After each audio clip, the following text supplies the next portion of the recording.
here this March 24th morning. Thank you for being here, everybody.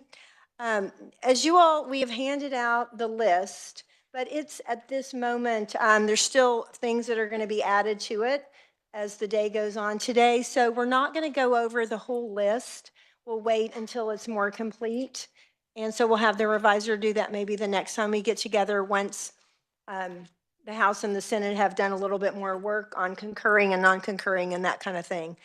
I do want to go ahead and introduce or talk about House Bill 2062 this morning, just for a short time. We don't have a long time, obviously. We all have things to do at 10 o'clock or shortly thereafter. So I will call on the reviser to give us a brief on House Bill 2062 and then also on language, proposed language on House Bill 2062. Thank you.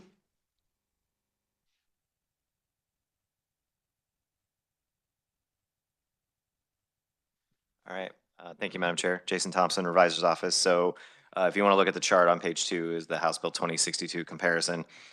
This is the bill that provides for child support orders for unborn children. So section 1 was the amendment to the child support section, including direct medical and pregnancy-related expenses of the mother as a factor for courts to consider for child support.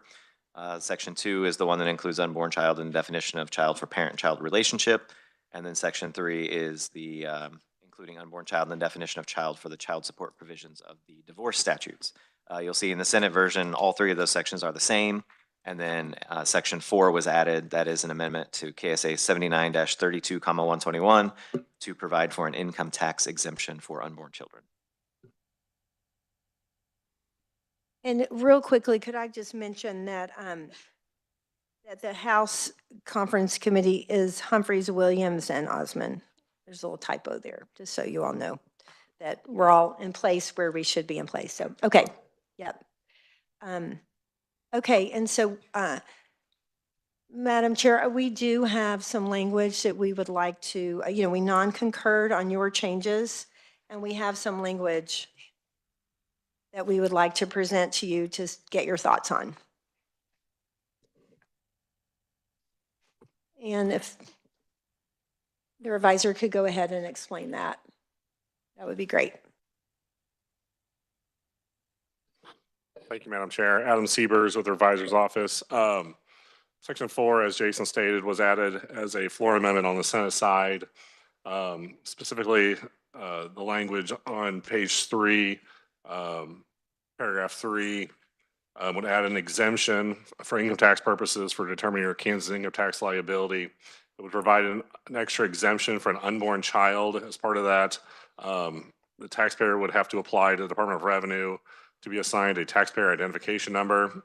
Under the language that was passed out, that provision, the new amendment would be stricken, and in its place be new language that would allow for an exemption, for an additional exemption essentially under paragraph A for any child born in the tax year. So instead of relating to an unborn child, it would give an unborn child essentially that was born in a tax year an additional exemption. So the parents or the taxpayer would get an additional exemption for the unborn child just in that tax year. Then after that tax year, they would just qualify for the normal dependent exemption. Then under paragraph B, there would be a new personal exemption for any child who was born as stillborn and would receive the parents would receive a certificate of stillbirth. For that tax year, they would receive an exemption in the amount of $2,320, which is the current personal exemption for dependents. Thank you. We appreciate that. So, committee, just to explain a little bit, you passed this bill, the Senate passed the bill 30-9 with the amendment on that you see on, it's marked out on the balloon amendment, page 3. It gave an unborn child an exemption, and they had to get a tax identification number. And as the House explored that possibility, it seemed cumbersome, and we were trying to figure out how that would work with the Department of Revenue and all of that kind of thing. We did get a fiscal note on that, and it seemed a little bit unworkable. Probably could have happened, but we had another suggestion that instead of assigning an unborn child a taxpayer identification number, instead switch it to the year the child is born. There's kind of a double tax exemption just for that 1 year, so that the result is really the same, but it seemed easier. They would have a social security number at that point. And then there's also the section about what if an unborn child is a stillborn. That previous year, you still get that tax exemption. And Adam, I don't know if you know this, but in KSA 65-2401, stillborn is that 20 weeks and above? There's you get a stillborn certification or something. Can you explain that a little bit? Thank you, Madam Chair. A little out of my depth, but I believe you're correct. For any child born that would have exceeded 20 weeks, the parents could apply for a stillborn certificate of stillbirth for the child. It's something that the parents would have to get in order to qualify for this new exemption. Thank you. Okay, so that's our offer to the Senate, and would be happy to stand for answer any questions, and then probably I'm assuming we all need to have other places to go, but we'd love to answer questions and then maybe set up a time for our next meeting.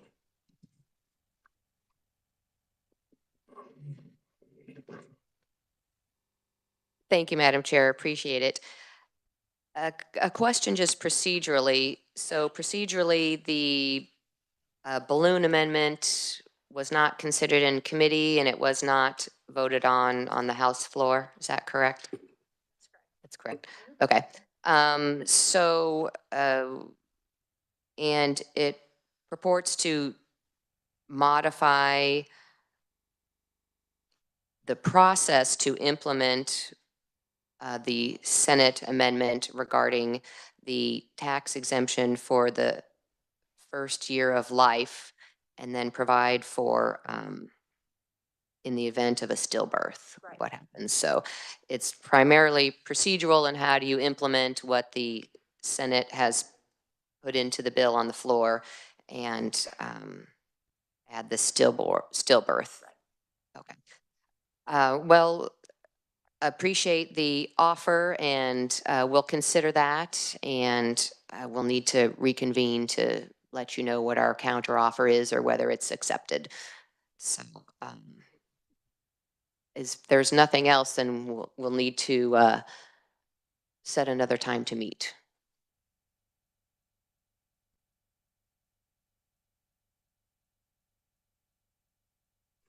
Sorry. Thank you, Madam Chair.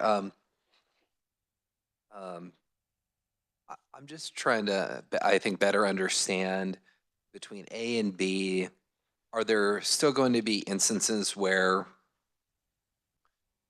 I guess I'm asking, is this comprehensive? So we've got where there's a live birth and then we've got a stillbirth.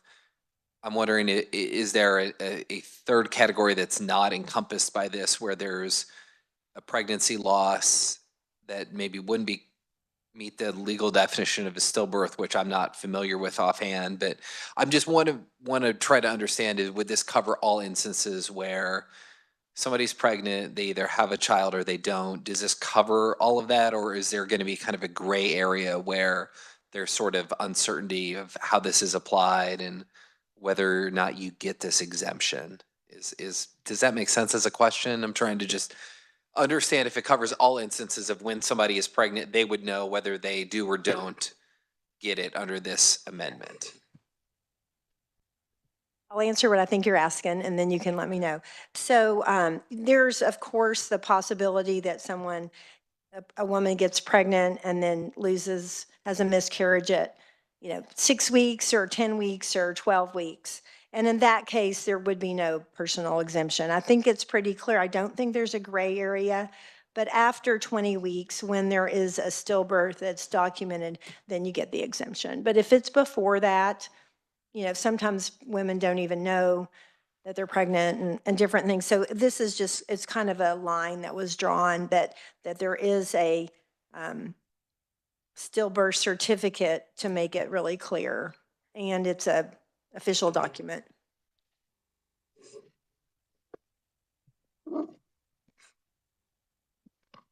Thank you, Madam Chair. If a revisor could walk me through a process in terms of what would normally happen if you have currently a stillbirth after 20 weeks, do you need to report that to any governmental agency?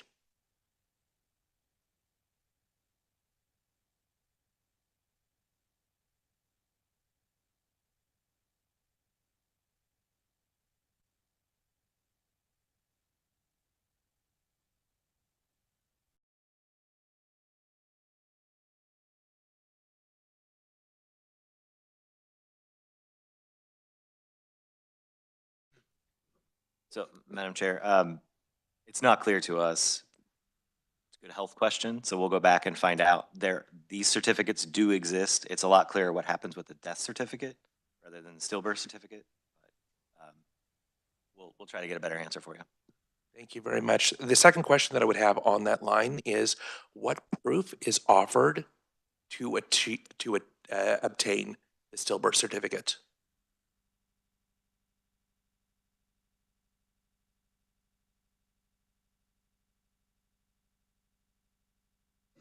Madam Chair, we'll try to get an answer to that one too. It's all in the Vital Statistics Act.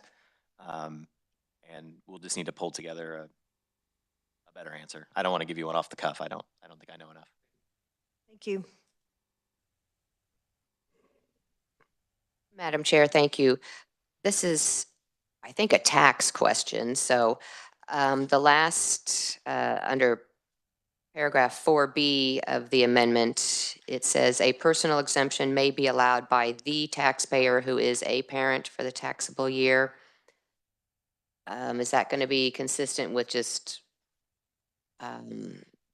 if you're filing single as a non-married and the other parent is filing single? I mean, how do we make sure, and do both get to claim it or just one, or how does that work? Claim it being the exemption. Thank you, Madam Chair. Probably a question I will need to confirm with revenue on, since they'd be the administrators of this. Since it's not following the federal dependent requirement, I'll need to make sure that how they would interpret that, and we'll get back to you on that also. So if I may, we did ask that question. And in the case of a couple that is filing separately, maybe living separately, everything, you know, there's a procedure where only one gets to file an exemption for a child. That's correct, Adam, right? Under current law, that would be correct. Yeah. So when I asked the question, that was the answer, was that it would be similar type thing. Madam Chair, thank you, and thank you, Revisor, for that answer. And so I think that leaves us, if there aren't any more questions right now, for us to take that back and consider. I think the next thing is just trying to figure out when we might get back together. Do you know, anyone know your schedule? And my other suggestion is more microphones for the room at the table, but I think we're going to recess pretty soon this morning after our business this morning is concluded, and then go back in at 2 and 4 is my understanding, but don't hold me to that. Similar for the House. Do you have any other conference committees scheduled for today? Yes, we do have Senate Judiciary Conference Committee meeting with House Commerce Committee upon first recess of the second chamber. Okay, so I'm wondering, might we come back around 1? If we recess, would that give you time to do your Commerce Committee, and then we could try back for 1 o'clock? Ann, is that okay? That's okay. 12, you prefer 12:30? I just don't know how long. That conference committee with Commerce could take a while. 1 o'clock would be fine. Okay. Okay, then with that, we're adjourned until 1 o'clock today. Thank you.